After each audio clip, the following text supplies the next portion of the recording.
30th. Head coach Sean Miller has joined us here. Coach, nice to get back home and get a win. And let's start out with your favorite topic, defense tonight.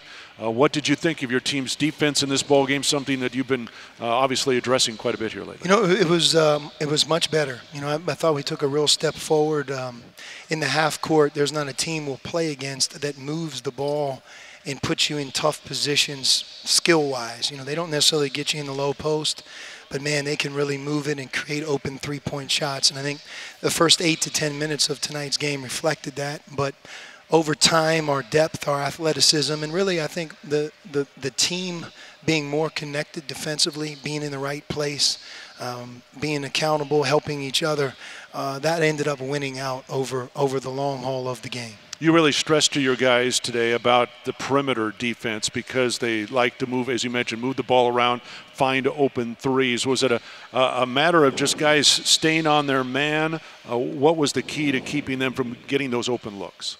It's really the team. You know, again, it's certainly the guy guarding the ball, the player that's defending, the shooter, but it's the help. It's also the defender who's guarding the screen. And you know, when the ball's changing sides like that and moving that fast, it's not just one person. It's everybody helping each other. And we did that probably better tonight than we've had at any point this season. And I think, you know, the score, it was reflected in that. The fact that they scored 53 points, that we really worked, and I think for the most part we had very few breakdowns.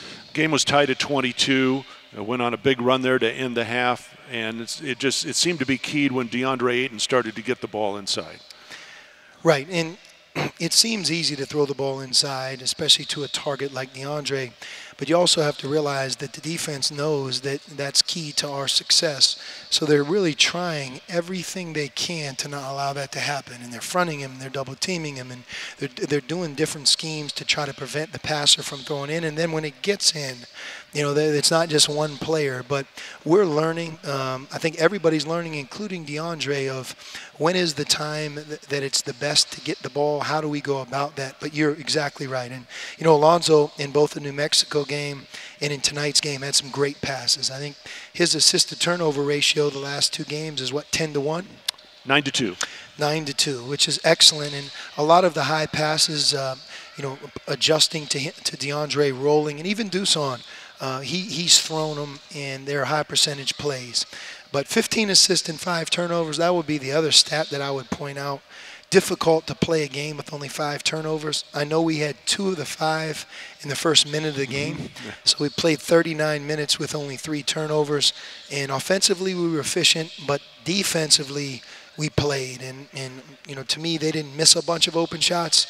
We were together and made a very good offensive team, move the ball and struggle at times, and hopefully they feel that way. You know, I'm sure that there's some things they could have done better, but our defense was in place, and it was good to see because, believe me, we're working on it. All right.